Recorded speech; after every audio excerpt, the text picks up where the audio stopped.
What is going on, everyone? Leon checking in, and welcome to another video. And here I have the OnePlus 13 and a Samsung device, specifically the Samsung Galaxy Z Fold 7. Now, months ago, I made a video about the OnePlus 13 and its multitasking split screen feature, which was and is still phenomenal. This feature allows you to switch between two apps quickly by minimizing one and maximizing the other. At that time, I mentioned the OnePlus's split screen execution was better than Samsung's. When I saw it in action, I just thought, wow, this is a productivity boost, and it's a major win for screen real estate. Now, older Samsung devices are still running previous versions of One UI that don't include this feature. But if you're fortunate enough to have a newer Samsung Galaxy device running One UI 8, you have access to this feature and you can realize its potential. This right here is proof that innovation travels sideways. What we mean are things are borrowed, refined, and reborn. Manufacturers and developers take one thing that they see on one device and make it their own. And in the end, you, the consumer, benefit.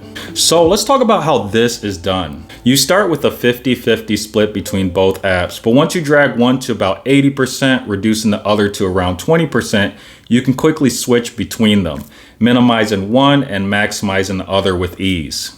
This works whether you have one app on top and one on the bottom, or one on the left and the other on the right when using the Z Fold 7's main display. This is extremely useful for research and productivity. Perhaps you're doing stock market research with Copilot and then want to quickly switch to Google Keep to take a note. This is how technology is going to give an edge to those who know how to use it. Another example, with this feature, you can essentially play YouTube videos in the background if you just want to listen to the audio while using the larger screen real estate for productivity tasks like browsing Google News. Essentially, you can completely disregard that annoying YouTube video pop-up if you don't want to see it. But there are some cons that I found in my testing. For example, tapping the three dots doesn't display a menu at all in this orientation. This means you can't change orientations without first returning to a more even split, at least not yet anyways. Then there's the keyboard, which may hide the area where your cursor is, making it impossible to see what you're typing. This issue is noticeable when apps are positioned side by side or stacked top and bottom. Now, vertical orientation may not be a problem if the app you're typing in is the one on top.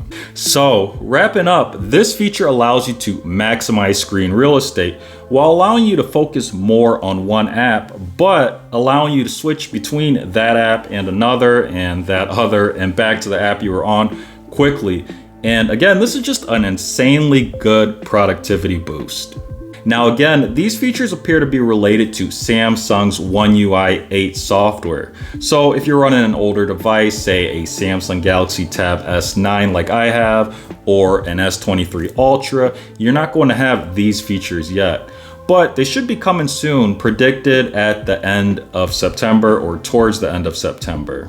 So that is it for today's content. As always, thanks for watching and may the universe flow in your favor. And until next time, Leon checking out.